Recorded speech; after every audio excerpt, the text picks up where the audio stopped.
Hello കൂട്ടുകാരെ, നമ്മുടെ ഈ വർഷത്തെ ആനിവേഴ്സറിയിൽ എൻ്റെ കുഞ്ഞു കുട്ടികൾ കളിച്ച ഒപ്പനയാണ്. എന്ത് രസമായിട്ട് അവർ കളിച്ചത് നോക്കി നോക്കൂ. തട്ടൊക്കെ ഫസ്റ്റ് കളിയിൽ തന്നെ അങ്ങോട്ടും ഇങ്ങോട്ടൊക്കെ പോയെങ്കിലും അവരതൊന്നും മനസ്സിൽ വെക്കാണ്ട് ടെൻഷൻ ആവാണ്ട് സൂപ്പറായിട്ട് കളിച്ചു. അവസാനം വരെ കളിച്ചു. ഡ്രസ്സ് സെലക്ഷൻ നന്നായിട്ടുണ്ടോയെന്ന് നോക്കൂ കേട്ടോ. നമ്മൾ കുട്ടികൾക്ക് വാടകയ്ക്കൊക്കെ എടുത്താൽ പിന്നെ അത് തിരിച്ച് കൊടുക്കണ്ടേ അപ്പം തന്നെ.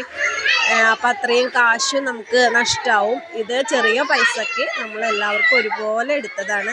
അവർക്ക് പിന്നീട് വീട്ടിലൊക്കെ ഇടാൻ പറ്റണ പോലത്തെ ഫങ്ഷനൊക്കെ ഇടാൻ പറ്റണത് പോലത്തെ ഡ്രസ്സാണ്. നന്നായിട്ടില്ലേ നോക്കൂ. എല്ലാവരും കമൻറ്റ് ചെയ്യൂ കേട്ടോ. ഡാൻസ് സൂപ്പർ അല്ലേ എന്ന് എല്ലാവരും പറയണേ.